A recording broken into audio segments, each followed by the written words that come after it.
Un seul homme était en vie, alors en Europe. Le reste des êtres tâchait de se remplir les poumons de l'air qu'il avait respiré. Chaque année, la France faisait présent à cet homme de 300 000 jeunes gens. Et lui, prenant avec un sourire cette fibre nouvelle arrachée au cœur de l'humanité, il la tordait entre ses mains et en faisait une corde neuve à son arc. Jamais on ne vit se pencher sur les remparts des villes un tel peuple de mers désolés. Jamais il n'y eut un tel silence autour de ceux qui parlaient de mort. Mais aussi, jamais il n'y eut tant de joie, tant de vie, tant de fanfares guerrières dans tous les cœurs. Jamais il n'y eut de soleil si pur que ceux qui séchèrent tout ce sang.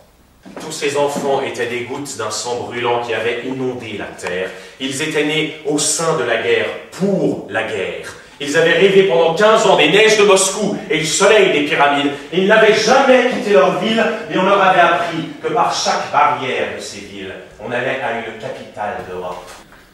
Ils avaient dans la tête tout un monde. Ils regardaient le ciel, la terre, les rues et les chemins.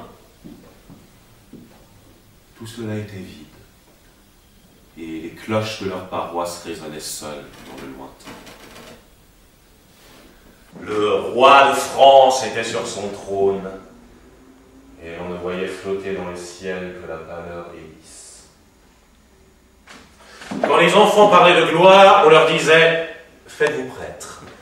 Quand ils parlaient d'ambition, « Faites-vous prêtre ». D'espérance, d'amour, de force, de vie, « Faites-vous prêtre ». Ainsi, les jeunes gens trouvaient un emploi de la force inactive dans l'affectation du désespoir.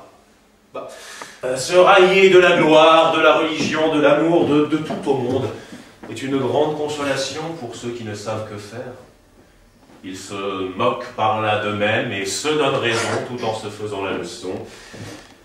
La débauche, en outre, première conclusion des principes de mort, est une terrible meule de pressoir lorsqu'il s'agit de s'énerver.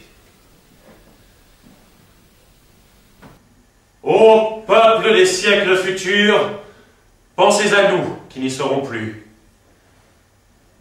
Dites-vous que nous aurons acheté bien cher le repos dont vous jouirez. Plaignez-nous plus que tous vos pères, car nous avons beaucoup des maux qui les rendaient dignes de plainte. Et nous avons perdu ce qui les consolait.